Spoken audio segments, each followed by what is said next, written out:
محمد معراج محمد غوث انصاری. نحمده ونصلي على رسول الكريم أما بعد قال النبي صلى الله عليه وسلم إذا أفسد أهل الشام فلا خير فيكم.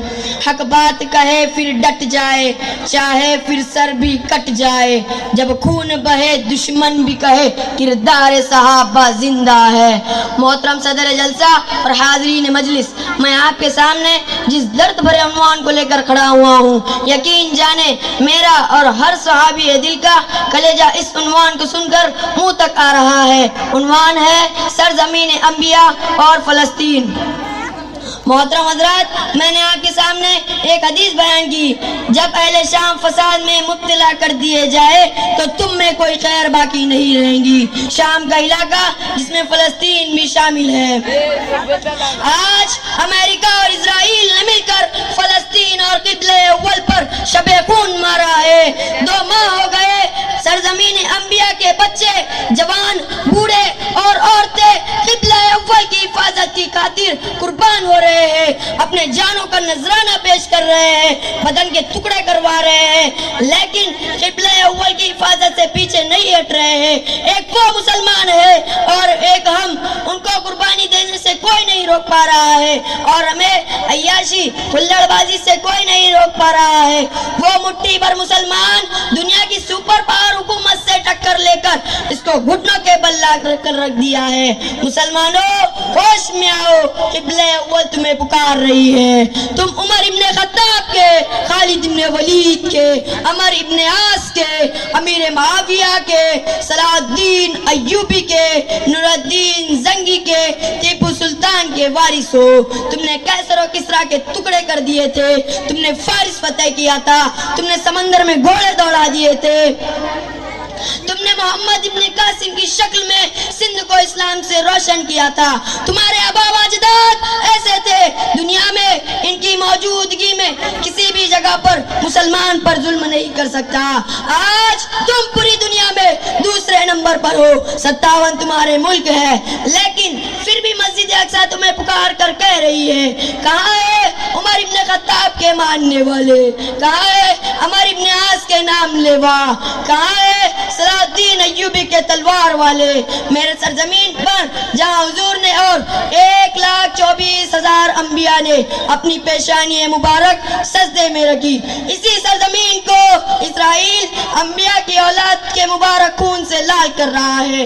میرے بچے ذبح ہو رہے ہیں، میرے جوان کے ٹکڑے ہو رہے ہیں، میری بچیاں ان کی لاشیں پڑی ہوئی ہیں. کل قیامت کے دن تم کیا حساب دوں گے؟ آج میرے نوجوانوں سبق لو فلسطین کے غازیوں سے. آج میرا نوجوان موبائل سے فرصت ملے تو آگے آئے، انسٹاگرام سے باہر آئے تو مسجد اقصی کو دیکھے. مسلمانوں اٹھو، مسجد اقصی اور دیگر مساجد تمہیں آواز دے رہی ہے. ایک بار اور بھی بطحا سے فلسطین میں آ، راستہ دیکھتی ہے مسجد اقصی تیرا. اگر آج ہم نہ جاگے تو تمہارے ذات تک نہ ہوں گے داستانوں میں.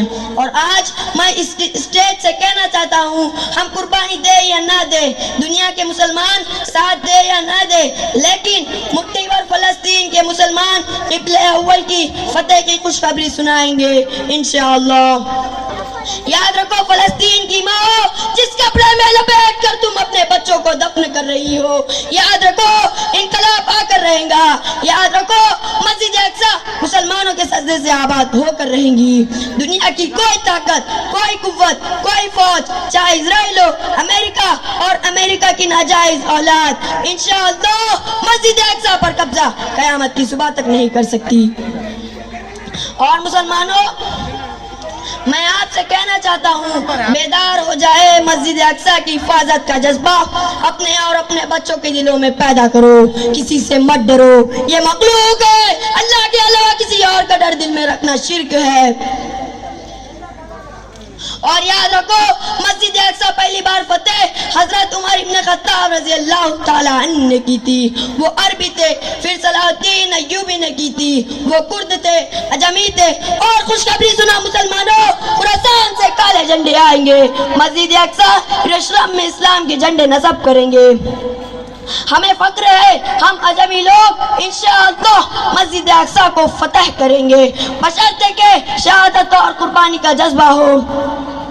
آخر میں مسلمانوں تم سے ایک گزارش ہے، ہم اور ہمارے بچے یہاں سکون میں عیش میں ہے اور وہاں انبیاء کی سرزمین پر اسرائیل ہمارے ننھے منھے بچوں کو قتل کر رہا ہے۔